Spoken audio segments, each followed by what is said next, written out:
במצב כזה, עלול להיות פה לא נעים. לנו? বন্যরা বনে সুন্দর, শিশুরা মায়ের কোলে। প্রত্যেক প্রাণী নিজ নিজ পরিবেশে জীবনযাপন করতে পছন্দ করে। মাছ যেমন পানি ছাড়া অচল, তেমনি মানুষও পানিতে বসবাস করতে পারে না। আবার গহীন অরণ্যের প্রাণীগুলো মানুষের লোকালয়ে থাকতে পারে না। সব জীবজন্তুই আপন পরিবেশে খাবার গ্রহণ করতে স্বাচ্ছন্দ্য বোধ করে। সুন্দরবন সংলগ্ন এলাকাগুলোতে প্রায়ই বন্য পশুপাখি কিংবা সাপ লোকালয়ে আসে। কোনো কোনো প্রাণী খাদ্যের অভাবে, কেউ আবার পথ ভুলে।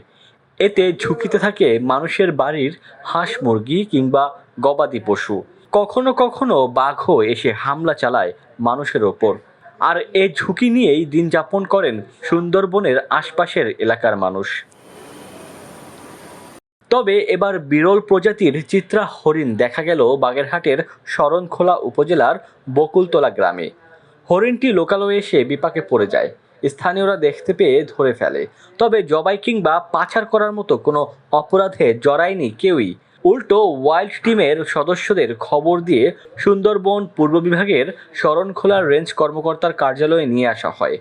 পরে সবার সামনে হরিণটিকে বনে ছেড়ে দেয়া হয়। বন বিভাগ জানায় উদ্ধার করা হরিণটির ওজন 30 কেজি। ডেস্ক রিপোর্ট, দৈনিক ডেস্টিনি। ভয়তে আর কি।